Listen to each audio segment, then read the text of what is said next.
Selamat datang di channel saya Serangga Gatal. Jangan lupa di like dan subscribe-nya. Oke, kita mulai. 3 hari berlalu dengan cepat. Tembak. Bayangan jiwa jahat berubah menjadi hujan ringan dan menghilang di depan Sui. Dan dia tenggelam dalam pikirannya. Dalam 3 hari sejak mereka melewati bukit pemakaman naga, mereka melakukan perjalanan jauh ke kedalaman reruntuhan istana naga, tidak pernah bertemu lawan lain di jalan, dan anginnya tenang. Dalam perjalanan, bahkan jika mereka bertemu dengan beberapa roh jahat yang menakutkan, mereka semua dibunuh oleh Sui, dan tidak banyak kecelakaan. Sebaliknya, mereka telah memperoleh banyak harta yang jarang terlihat di dunia luar. Seperti ramuan langka, relik istana naga. Beberapa eliksir yang unik membuat baik Xining maupun Fan Wei dari Divine Realm tercengang, menunjukkan betapa luar biasanya harta yang dimiliki oleh Dragon Palace di Laut China Timur itu. Tidak berlebihan untuk mengatakan bahwa mereka dapat mengambil salah satu harta yang telah mereka panen di sepanjang jalan dan meletakkannya di pelelangan Zhenlongfang, dan mereka dapat dijual untuk seorang tokoh astronomi. Namun, bagi Sui, keuntungan sebenarnya adalah bahwa dari roh-roh jahat pembangkit tenaga naga itu, dia belajar lebih banyak rahasia yang tidak diketahui.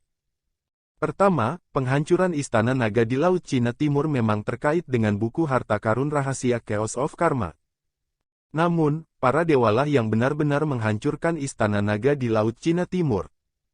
Singkatnya, selama periode Great Desolation, seorang dewa pernah turun, membawa bencana keras naga Laut China Timur, dan sumber bencana itu berasal dari buku karma. Sayangnya, Sui tidak tahu siapa dan berapa banyak dewa yang datang untuk menghancurkan istana naga di Laut Cina Timur. Saya bahkan tidak tahu siapa saya. Dari percakapan dengan roh-roh jahat klan naga itu, aku tidak bisa bertanya kenapa. Kedua, leluhur istana naga di Laut Cina Timur memang memiliki dewa yang dipuja sebagai dewa naga Ting Merah Dao menjadi dewa. Sui Du terkejut dengan fakta bahwa ia menjadi dewa di negeri dongeng. Menurut pemahamannya, di masa liar, dunia peri tidak memiliki kesempatan untuk menjadi dewa. Kera tua dengan pedang pernah membicarakan hal itu di tengah Tai Huang, murid Li Fuyu, Luo Changning, menderita ketika dia menjadi dewa. Serangan kesengsaraan ilahi. Dan di akhir Tai Huang, para dewa memicu bencana, secara khusus menargetkan orang-orang di dunia, para pelayan tua di sekitar Changning, yang meninggal di sana karena bencana.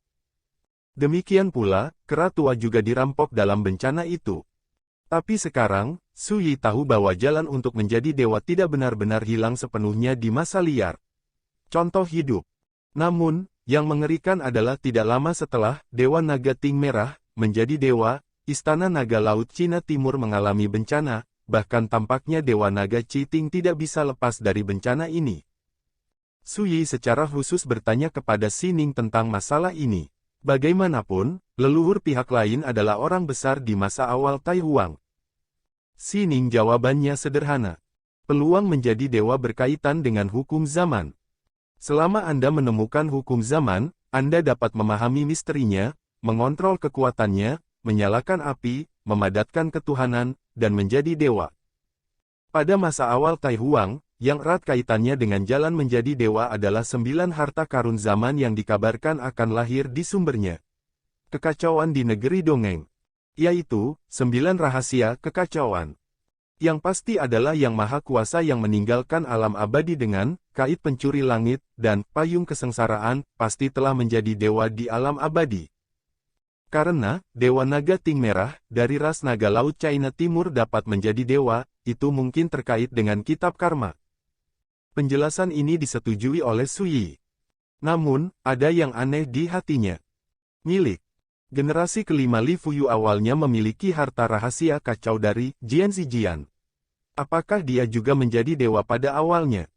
Tetapi jika demikian, mengapa dia menyegel Jian Cajian di peti mati pedang 6 inci? Pasti ada rahasia. Alangkah baiknya jika kekuatan Taoisme pada generasi kelima bisa dibangkitkan. Tidak perlu menebak-nebak seperti ini, dan semua yang terjadi bisa diketahui pada periode Taiyuan. Sui menghela nafas dalam hati. The Great Wilderness Period, zaman yang sangat terpencil dan kuno, segala sesuatu yang terjadi selama periode itu telah lama berubah menjadi debu sejarah. Sekuat Wang Ye di masa lalu, pemahamannya tentang era Taihuang hanyalah puncak gunung es, dan dia belum pernah melihat gambaran keseluruhan Taihuang zaman. Tetapi jika memori generasi kelima Li Fuyu dapat dibangkitkan, semua ini akan menjadi jelas dalam sekejap. Kali ini di Laut Cina Timur, jika Anda dapat menemukan perahu terapung, Anda mungkin dapat membangkitkan kekuatan Taoisme generasi kelima, bahkan jika itu tidak berhasil, saya akan menunggu saya untuk membuktikan Taoisme di masa depan. Anda juga dapat memulai dari peti mati pedang 6 inci. Pikir Su Yi. Rekan Taois, apakah ada penemuan baru? Si Ning datang, mengenakan pakaian linen sederhana dan murni, yang membuat kulitnya lebih cerah dan berkilau, dan sosoknya luar biasa dan halus. Su Yi menggelengkan kepalanya dan berkata, aku bisa menilai secara kasar sekarang bahwa klan Istana Naga tidak pernah membayangkan bahwa bencana akan datang sebelum mereka dihancurkan. Begitu serius dan tiba-tiba sehingga tidak jelas siapa musuhnya ketika dia terbunuh. Setelah memikirkannya, dia menambahkan, mungkin, hanya tokoh-tokoh papan atas yang sebenarnya dari keluarga Istana Naga yang tahu cerita di dalamnya, seperti Naga Merah Tuhan. Pada saat ini, Fan Wei tidak bisa menahan diri untuk mengatakan, jika Dewa Naga Citing juga terbunuh dalam bencana, apakah dia juga akan direduksi menjadi roh jahat? Spekulasi ini membuat Su Yi dan Si Ning kagum. Ketika para dewa jatuh, apakah mereka akan terkikis oleh karma dan menjadi roh jahat? Mungkin bisa. Saat kita tiba di kuil leluhur, keluarga Istana Naga, kita seharusnya bisa menemukan beberapa kebenaran. Su Yi Dao. Dalam peta yang diberikan oleh Ao Yue, kuil leluhur suci adalah tempat terpenting di Istana Naga. Tanah terlarang klan. Menurut spekulasi Su Yi, apakah itu yang disebut rumah harta karun Istana Naga, buku karma harta karun rahasia kekacauan, atau petunjuk yang terkait dengan Naga Citing ya Tuhan, itu mungkin bisa menemukan petunjuk di dekat kuil leluhur. Kuil leluhur menurutku, Jing Cheng dan yang lainnya dari klan roh paus raksasa mungkin sudah tiba di sana. Si Ning berbisik. Akan lebih baik jika musuh bisa berkumpul di sana. Su Yi mengulurkan tangan untuk waktu yang lama, mengeluarkan labu anggur, dan berkata, itu hanya terjadi dalam satu pertempuran, dan itu dilakukan sekali dan untuk semua. Si Ning hanya bisa tersenyum.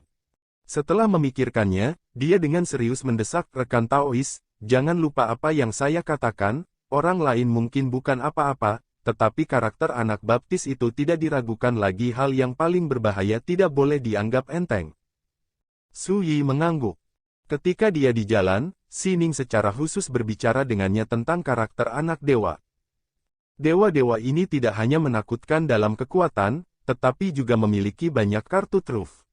Kuncinya adalah bahwa bahkan jika hidup mereka dalam bahaya, mereka semua memiliki sarana untuk melarikan diri. Si Ning juga memiliki metode ini, tetapi ini adalah kekuatan kehendak dari dewa. Menurut kata-kata Si Ning, ketika menghadapi pukulan dari dewa, keturunan dewa seperti dia dapat dengan mudah melarikan diri. Ini membuat Su Yi sangat bermasalah. Awalnya, dia ingin mengambil kesempatan ini untuk melihat apakah dia bisa membunuh beberapa putra Allah. Tapi setelah memahami kartu as dari karakter anak dewa ini, bahkan saya juga harus mengakui bahwa sangat sulit untuk saling membunuh. Tentu saja, tidak ada yang mutlak. Inilah reruntuhan Istana Naga. Kekuatan kausalitas diselimuti kekuatan aturan antara langit dan bumi. Selain itu, ada juga kitab karma harta karun rahasia semrawut yang belum pernah terungkap. Menggantung di atas kepala mereka. Jika dia bisa memanfaatkan kesempatan, Su Yi tidak berpikir dia tidak bisa membunuh dewa-dewa itu. Namun, terlalu dini untuk membicarakan hal itu. Ayo, ada Rising Dragon Terrace di depan. Konon itu adalah tempat uji coba kelas 1 untuk keluarga Istana Naga, dan kami juga akan pergi untuk melihat dan melihat. Su Yi menyesap anggur dan berjalan ke depan. Kamu sepertinya tidak terburu-buru. Si Ning berpikir. Su Yi tersenyum dan menunjuk dirinya sendiri, di antara reruntuhan Istana Naga, hanya aku yang bisa menguraikan teks rahasia Istana Naga. Si Ning tiba-tiba mengerti dan mengerucutkan bibirnya dan terkekeh. Tempat kebetulan di reruntuhan Istana Naga ini sebagian besar terkait dengan teks rahasia Istana Naga. Seperti kuil leluhur yang terdaftar sebagai tempat terlarang di Istana Naga, pasti sama. Jika Anda tidak dapat menguraikan teks rahasia Istana Naga, itu benar-benar angan-angan untuk menemukan kesempatan di aula pengorbanan leluhur. Oleh karena itu, Sui tidak perlu khawatir sama sekali. Peluang itu ada, dan tidak ada orang lain yang bisa mengambilnya. Musuhlah yang harus benar-benar khawatir.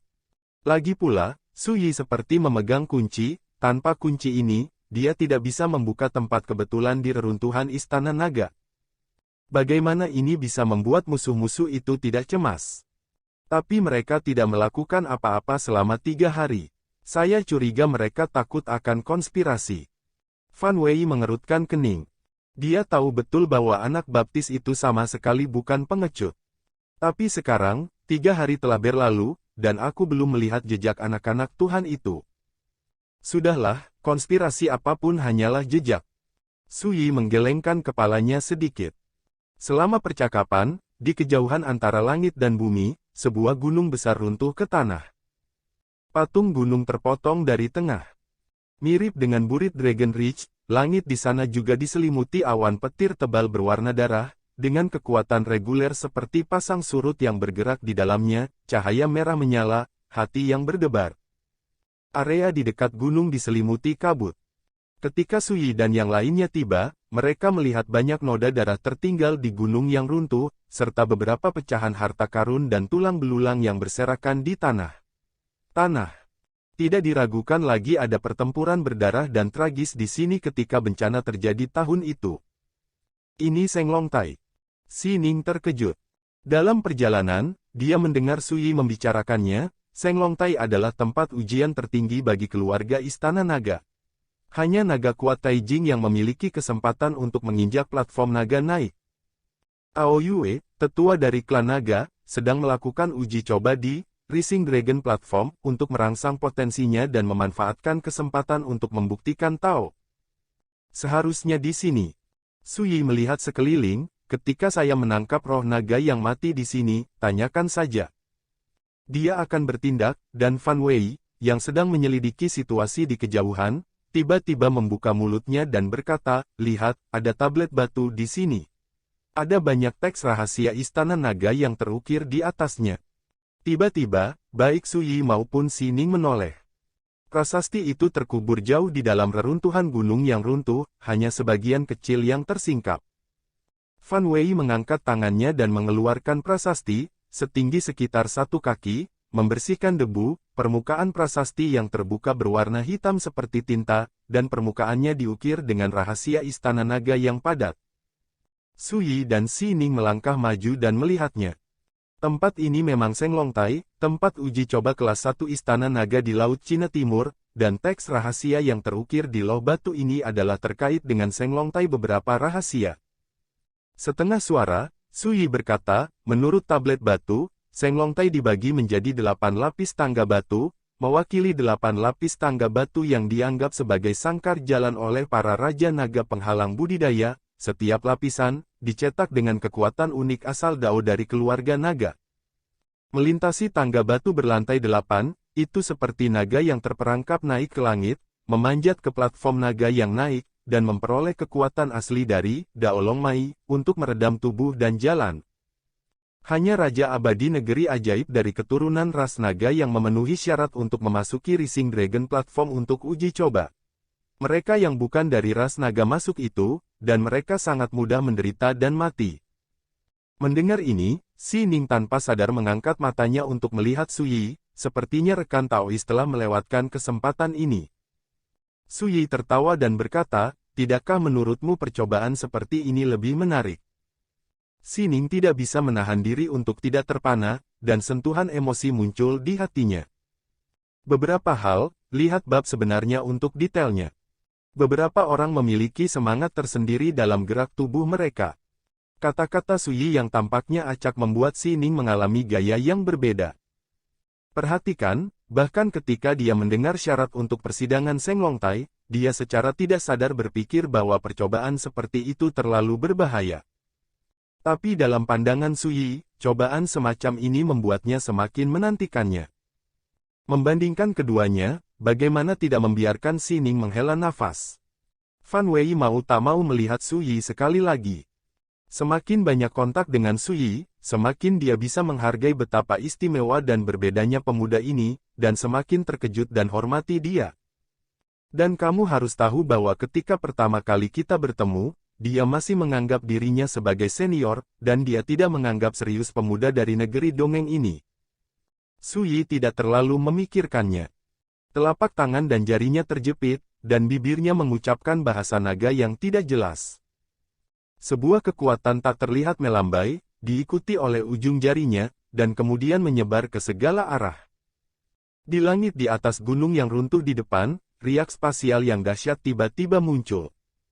Kemudian, pemandangan luar biasa muncul. Sebuah platform Tao setinggi 800 kaki terungkap dari udara.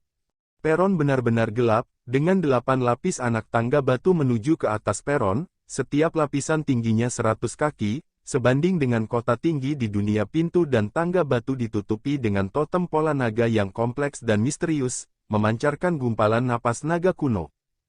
Xining melihat sekilas bahwa Seng Long Tai ini sangat istimewa, tidak dapat disentuh. Sebaliknya, jika kekuatannya terlalu menakutkan, begitu Anda mencoba mendekati masa lalu, teras naga akan menghilang ke ruang independen di sisi itu. Tidak heran tempat ini hanya cocok untuk masuknya pembangkit tenaga naga yang membuktikan Dao Taijing. Tata letak ini saja sudah menutup pembangkit tenaga listrik tingkat lain. Jalan rahasia Xining. Dia memiliki beberapa penyesalan di hatinya. Saya mendengar Su Yi mengatakan bahwa setelah melewati uji coba tingkat 8 Seng Long Tai, dia akan dapat memperoleh kekuatan, Dao Long Mai, untuk menyempurnakan Taoisme, yang membuat jantungnya berdebar. Kapal naga. Dikabarkan bahwa Dao Long Mai lahir dari kekacauan pesta yang lahir dari leluhur keluarga naga dan memiliki efek magis yang luar biasa pada menguras darah dan fisik. Keberuntungan semacam ini cukup membuat orang Taijing cemburu. Harap diperhatikan bahwa dahulu kala, naga dianggap sebagai penguasa semua roh. Di alam yang sama, keluarga naga yang kuat dapat menghancurkan yang kuat dari kelompok etnis lain. Alasannya karena darah dan latar belakang naga sangat menakutkan. Jika ada yang tidak beres, ikuti rencananya. Su Yi menasihati. Xining mengangguk oke. Dia menoleh dan menginstruksikan Fan Wei, bersiaplah dan lihat apakah kamu dapat memotong beberapa karakter yang tidak menarik kali ini. Iya. Fan Wei memimpin. Sebelum di jalan, mereka telah menganalisis, apakah itu King Qiao dan figur setingkat dewa anak lainnya, atau mereka yang telah bekerja sama dengan klan roh paus raksasa, pembangkit tenaga listrik dari kekuatan raksasa dari alam abadi, telah menderita kerugian besar di bawah tangan Su Yi. Musuh-musuh ini ditakdirkan untuk tidak berani bertindak gegabah. Bukan berarti musuh-musuh itu akan membiarkannya begitu saja. Tidak berlebihan untuk mengatakan bahwa selama musuh-musuh ini mengambil kesempatan, mereka pasti akan membunuh tanpa ragu-ragu. Pada saat ini, selama Su Yi menginjak platform naga yang naik untuk menguji, ini adalah peluang bagus bagi musuh-musuh itu. Su Yi dan Xining sangat menyadari hal ini, tapi tak satu pun dari mereka peduli. Sebaliknya, mereka ingin mengambil kesempatan ini untuk melihat apakah mereka bisa menangkap ikan. Ikan besar. Tanpa penundaan lebih lanjut, Su Yi melompat dan menyapu anak tangga batu pertama dari platform naga yang naik. Ledakan. Platform Tao meraung, pola naga yang tercakup di tangga batu bersinar, hujan cahaya terang muncul, dan naga besar meraung, suasana suci. Dalam sekejap, sosok Su Yi menghilang di tengah hujan rintik-rintik yang menyilaukan. Hilang. Fan Wei menyipitkan mata. Ini seperti tempat percobaan, selangkah demi selangkah demi selangkah, Anda tidak dapat melihat apa yang terjadi tanpa berada di dalamnya. Begitulah. Waktu yang sama, Su Yi muncul di ruang abu-abu dan kacau. Ada semburan naga bernyanyi. Jika kamu bukan rasku, segera mundur, jika tidak, kamu akan dihukum.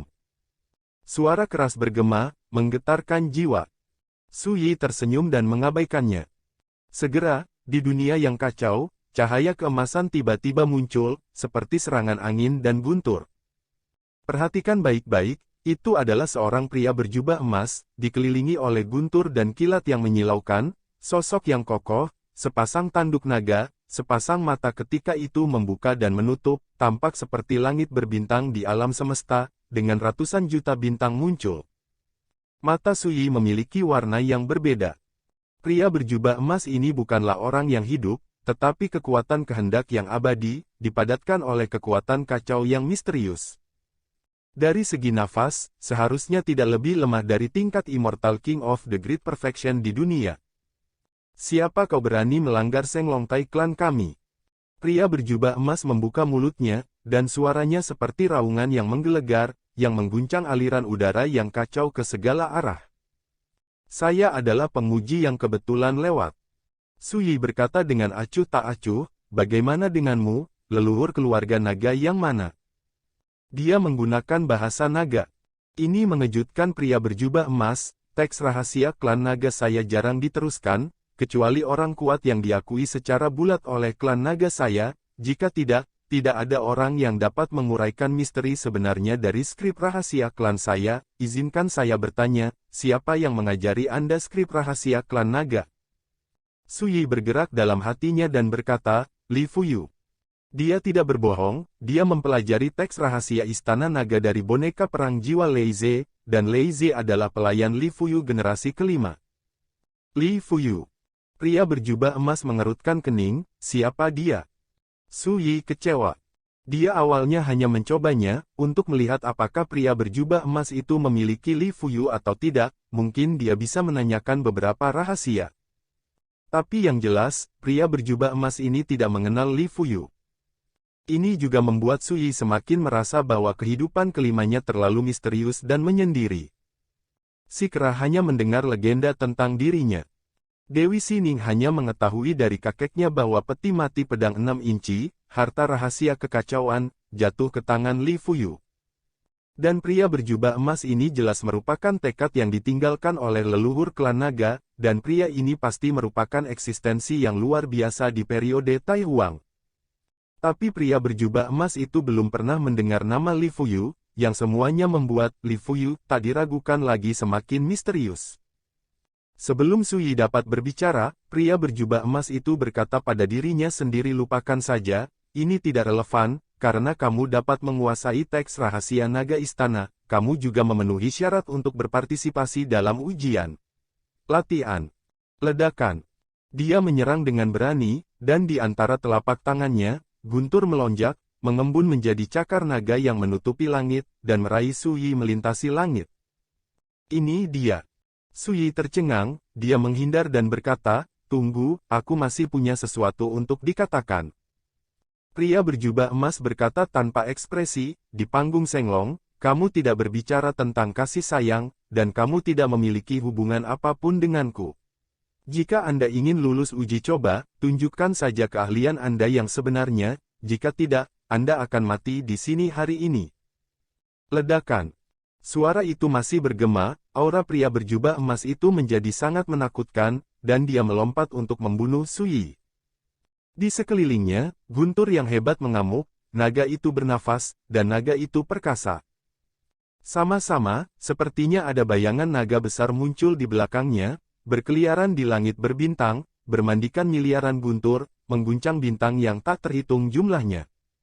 Ini hanya kekuatan kemauan, tapi lebih ganas daripada karakter di dunia kesempurnaan yang luar biasa. Melihat kekuatan lawan ketika dia bergerak, Sui tidak bisa tidak curiga bahwa pria berjubah emas ini mungkin adalah pria besar yang tak tertandingi di dunia. Klan naga sebelum kematiannya. Kultivasinya yang sebenarnya ditakdirkan untuk melampaui tingkat negeri ajaib. Sambil memikirkannya, Sui tidak lambat dan bergegas maju. Ledakan. Dalam sekejap mata, keduanya bertarung ratusan kali, membunuh dunia yang kacau ini dalam kekacauan, dan aliran kekuatan penghancur mengamuk. Uji coba tingkat pertama ini sepertinya tidak lebih dari itu. Sui diam-diam berkata. Ketika dia menyadari hal ini, dia tidak menahan diri dan memutuskan untuk mengakhiri pertarungan. Ledakan. Sosoknya yang ramping terhempas ke depan, menekan kelima jarinya ke udara, dan sebuah kekuatan besar tiba-tiba meledak, seperti langit dan bumi yang terbalik, dalam sekali jatuh. Sword penindasan ofensif pria berjubah. Kemudian, Disertai dengan suara benturan yang tumpul, pria berjubah emas itu langsung ditekan ke tanah oleh telapak tangan ini, terpenjara di sana dan tidak dapat bergerak. Seperti tangan yang membalik langit, menahan naga biru. Sekarang, bisakah kita mengobrol dengan baik? Su Yi bertanya. Pria berjubah emas itu berkata tanpa ekspresi anak kecil, baru saja lulus ujian pertama, jadi kamu pikir kamu bisa sombong di depanku. Naif. Su Yi mengerutkan kening. Saya melihat pria berjubah emas dan melanjutkan saya akan menunggu Anda di lantai 8 Senglongtai untuk persidangan.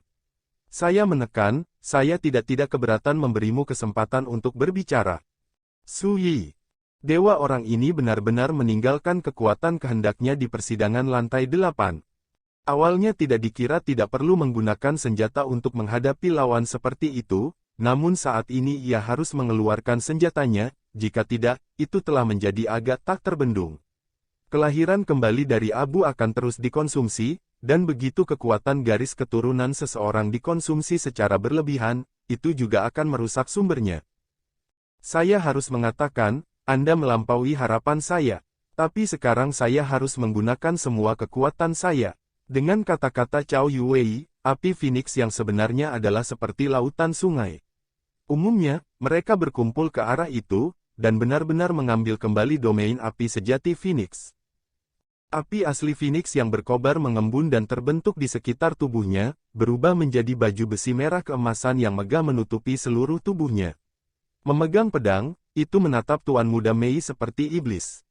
Tuan Muda Mei tidak mengejar, tetapi berdiri di kejauhan, menenangkan suasana hatinya yang agak gelisah. Meskipun pertempuran ini tidak berlangsung lama, emosinya menjadi semakin bersemangat.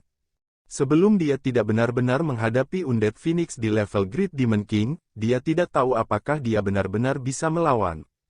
Keyakinannya semua berasal dari apa yang diberikan Tang San sebelumnya. Dan saat pertempuran berlanjut, ketika dia benar-benar mulai menekan lawannya, dan dia juga melindungi dirinya dari serangan Phoenix True Fire dengan bantuan cairan api langit 7 warna, dia tahu bahwa dia benar-benar bisa melakukannya. Dalam 100 tahun terakhir, Tang San telah menginstruksikan banyak keterampilan bertarungnya, yang semuanya paling cocok untuk digunakannya. Sama seperti Netherton sebelumnya, Nether 100 Claws. Ada juga pedang Singhan yang baru pertama kali menusuk jari Cao Yuwei. Menurut Tang San, ini semua adalah keterampilan magis yang nyata, dan itu diajarkan kepada Tuan Muda Mei setelah sedikit perubahannya, dan itu semua yang paling cocok untuk digunakannya. Semakin kamu menggunakan kemampuan ini, semakin kamu tidak bisa tidak menyerah pada Tang San. Ketika Tang San pertama kali memberitahunya bahwa ini termasuk dalam kategori keterampilan ilahi, dia masih memiliki keraguan di dalam hatinya. Namun, saat ini, dia dapat terus membuat trauma dan menindas lawannya. Jika itu bukan keterampilan magis, bagaimana dia bisa melakukannya di bawah celah kultivasi? Pada saat ini, semua kaisar yang berdiri di atas Kaisar Tianzu terkesan dengan gadis kecil ini. Ketika domain api sejati Phoenix muncul, yang mereka pikirkan adalah berapa lama Tuan Muda Mei bisa bertahan di domain ini.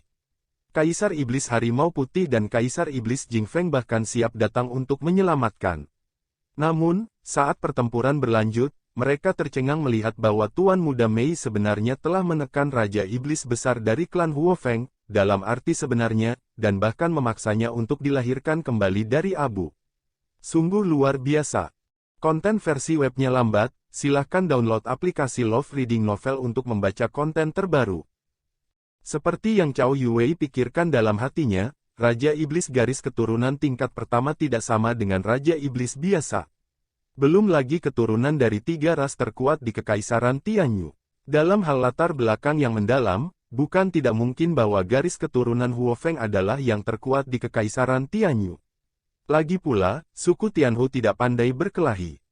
Tapi begitulah, dia justru ditindas oleh putra cantik berpangkat lebih rendah. Klan Iblis Merak bahkan tidak memiliki kaisar sekarang.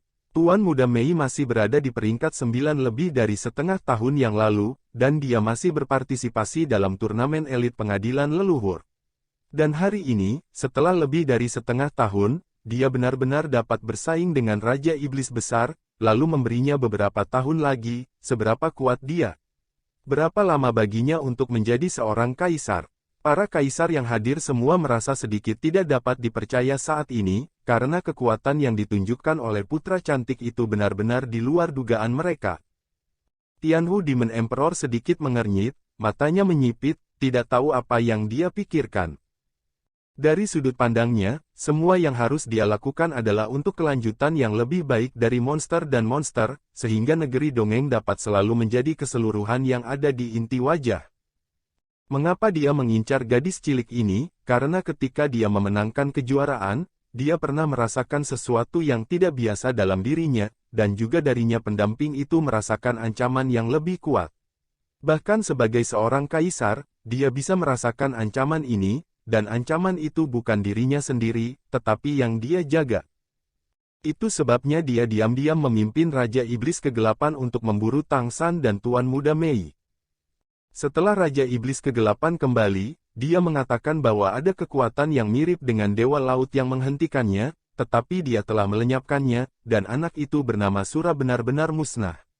Kaisar Iblis Rubah Surgawi benar-benar tidak bisa merasakan keberuntungan yang dimiliki Sura lagi. Jadi, pencekik saja gadis kecil di depannya dibuaian, atau setidaknya mengganggu peruntungannya, maka ancaman itu akan hilang. Namun, bahkan Kaisar Iblis Besar Tianhu tidak menyangka bahwa tingkat pertumbuhan Tuan Muda Mei bisa begitu cepat. Hanya dalam waktu setengah tahun, dia tidak hanya berhasil mengatasi bencana, dia juga mampu bersaing dengan kekuatan garis keturunan tingkat pertama di tingkat Raja Iblis Besar. Semakin kuat kemampuan yang dia tunjukkan, semakin Kaisar Iblis Rubah Surgawi secara alami dapat merasakan ancaman darinya. Dan ancaman telah meningkat ke tingkat yang baru. Pedang di tangan Cao Yuwei memancarkan cahaya merah keemasan yang menyilaukan, dan seluruh tubuhnya membunuh. Mengambil langkah ke depan, pedang itu terpotong. Langit tiba-tiba berputar dengan keras. Niat pedang yang membara menyelimuti tubuh Mikoko secara langsung. Itu masih trik.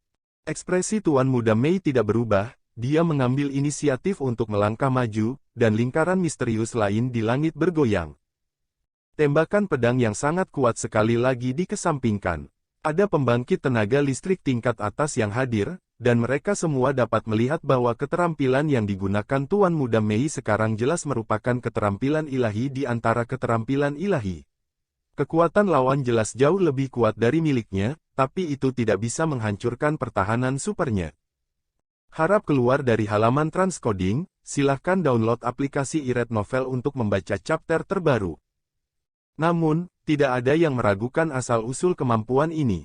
Lagi pula, bakat terbaik dari peacock monster Rache adalah menggerakkan bintang. Keterampilannya sama seperti bintang-bintang. Setelah mengalahkan serangan Cao Yuwei kali ini, Tuan Muda Mei tidak buru-buru menyerang, tetapi hanya berdiri diam. Cao Yuwei sedikit mengernyit, apakah persepsi gadis kecil ini begitu tajam? Setelah dia mengubah armornya menjadi api, dia memiliki cara lain, jika Tuan Muda Mei terus menyerang, maka dia pasti akan menggunakan cara ini untuk menahannya. Tapi Tuan Muda Mei tidak melangkah maju, jadi kemampuannya untuk bersiap pergi harus terganggu. Pedang itu dipotong lagi, dan niat pedang yang kuat sedikit lebih kuat dari sebelumnya. Dan pergi. Rahasia surgawi Ling di tangan Master Mei sekali lagi menjadi lingkaran misterius di langit, dan dengan teleportasi, dia mengubah posisinya. Saat menyelesaikan serangan lawan, itu juga menyelesaikan kunci lawan. Dan saat berikutnya, dia sudah berada di sisi lain. Lampu merah keemasan di tubuh Cao Yuwei menyala, jika bukan karena dia menghindar dengan cepat, pasti akan ada kemampuan lain yang datang.